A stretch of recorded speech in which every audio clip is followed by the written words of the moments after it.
بسم اللہ الرحمن الرحیم۔ السلام علیکم ناظرین، امید ہے سب ٹھیک ہوں گے۔ آج میں لے کر آیا ہوں آپ کے لیے ایک سبق آموز واقعہ۔ فرمایا بغداد میں ایک مشہور مدرسہ نظمیہ، اس زمانے گورنر ایک مرتبہ آیا اور دیکھا طلبہ پڑھ رہے ہیں۔ ایک طالب علم سے اس نے پوچھا کہ میاں تم کیا کر رہے ہو؟ اس نے کہا میں فلاں کتابیں پڑھ رہا ہوں۔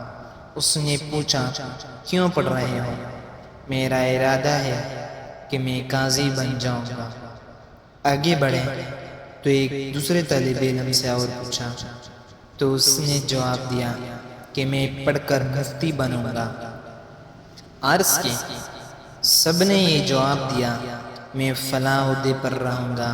ان جوابات سے بڑا مایوس ہوا کہ اتنا روپے خرچ کر کے کیا فائدہ، لہٰذا مدرسے کو بند کر دیا جائے۔ آخر میں ایک طالب علم کے پاس پہنچا، یہی بھی وہی دہرایا گیا کہ کیوں پڑھ رہے ہو، تمہارا کیا ارادہ ہے، پڑھنے سے کیا فائدہ، کہاں پڑھ رہے ہو کہ تم میں سے اپنے رب کو پہچانو اور اس دین کی اشاعت کر سکوں۔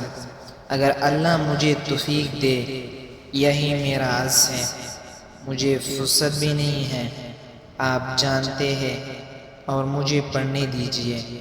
تب بچہ کی سمجھ آیا کہ اس کی وجہ سے ایک مدرسہ قائم ہے اور ہماری محنت اور روپے ضائع کیا نہیں ہوگا۔ پھر پوچھا کہ تم کون ہو، تمہارا نام کیا ہے؟ کہا میرا نام غزالی ہے کہ بچپن سے ان کو اللہ کی مغفرت حاصل تھی۔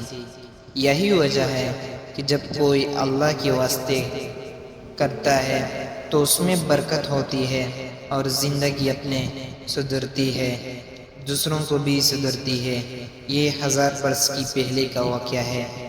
دوستو، ہمیں چاہیے کہ ہم اپنے بچوں کو اسلامی تعلیمات سکھائیں۔